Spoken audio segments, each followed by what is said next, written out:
کہ یہ وہ سرزمین ہے جس کے متعلق نبی پاک صلی اللہ علیہ وسلم نے فرمایا کہ یہ میدان حشر کی زمین ہے.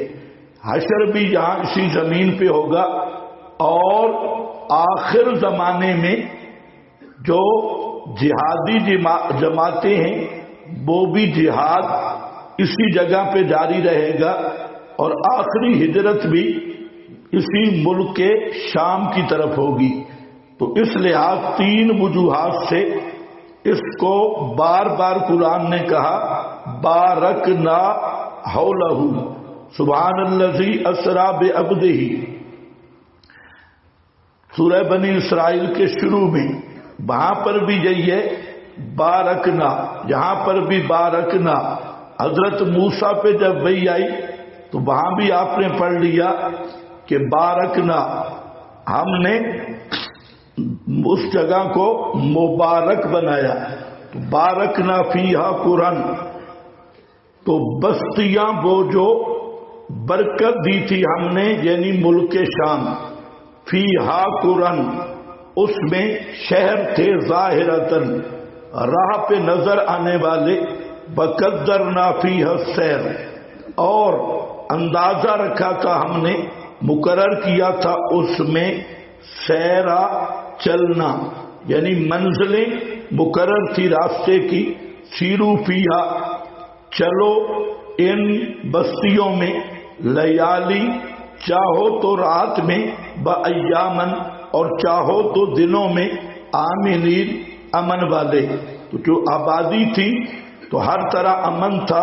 فقالوا ربنا، پس کہا انہوں نے اے ہمارے پروردگار، باعد بین اسفارنا، دوری کر دے ہمارے سفروں کے درمیان. بظلموا انفسہم، اور ظلم کیا انہوں نے اپنی جانوں پر. فجعلناہم احادیثا سمرا، پس کر دیا ہم نے انہیں احادیثا کہانیاں. بمزقناہم، اور ٹکڑے ٹکڑے کیا ہم نے ان کو. کل ممزق، ہر طرح ٹکڑے ٹکڑے کرنا. ان فی ذالک، بے شک اس مذکور میں البتہ کئی نشانیاں ہیں. لکل صبار شکور، ہر بہت بڑے صابر اور بہت بڑے شاکر کے لیے. بلقد صدقا، تو فقالوا ربنا کی تین معنی ہیں. ایک معنی یہ کہ جب انہیں انبیاء نے دعوت دی اور دعوت میں اللہ تعالیٰ کی نعمتوں کا ذکر کیا، اور ان میں ایک نعمت یہ بھی یاد دلائی کہ تمہارے سفروں کو اللہ نے کیسے امن والا اور آسان بنا دیا کہ اتنے ہر 10 میل پہ بستیاں اور لوگ تمہاری قدر کرتے ہیں. تو یہ بھی اللہ تعالیٰ کا انعام ہے. تو انہوں نے مشرکین عرب کی طرح یہ بات کی کہ باعد بین اسفارنا، جیسے انہوں نے کہا اللہم ان کان ھذا ھو الحق من عندک فامطر علینا حجارۃ من السماء. تو مکہ والوں نے یہی کہا تھا اگر یہ حق ہے ہم پہ آسمان سے بارش نازل کر. تو انہوں نے انبیاء کو جواب دیا ہم مسئلہ نہیں مانتے، اور کہنے لگے حضرات انبیاء نے کہا نہیں مانو گے نعمتیں چھن جائیں گی. تو وہ خود دعا کرنے لگے یا اللہ ہمارے یہ نعمت چھن جائے اور یہ بستیاں برباد ہو جائیں. تو بسا اوقات آدمی اپنے خلاف بھی دعائیں کرتا ہے، اور یہ ضد اور جہالت کی بنا پر. دوسرا یہ قالوا ربنا باعد، یہ بنی اسرائیل کی طرح جب آدمی کو نعمتیں ملتی ہیں تو ایمان نہ ہو تو نعمت کی قدر نہیں رہتی، اور منعم کا شکر کرنے کا جذبہ بھی نہیں رہتا. تو آدمی ان نعمتوں کو بھی عذاب سمجھنے لگتا ہے. جیسے بنی اسرائیل کو من سلوا ملا، انہوں نے کہا ہمیں دال ساگ چاہیے، تو وہ اس پہ گزارا نہ کر سکے. تو یہ انسانی فطرت ہے کہ جب کوئی چیز وافر مقدار میں مل جائے تو اس کی قدر نہیں رہتی، اور وہ پھر اپنی طبیعت کے مطابق ناقص چیزوں کا متمنی ہوتا ہے۔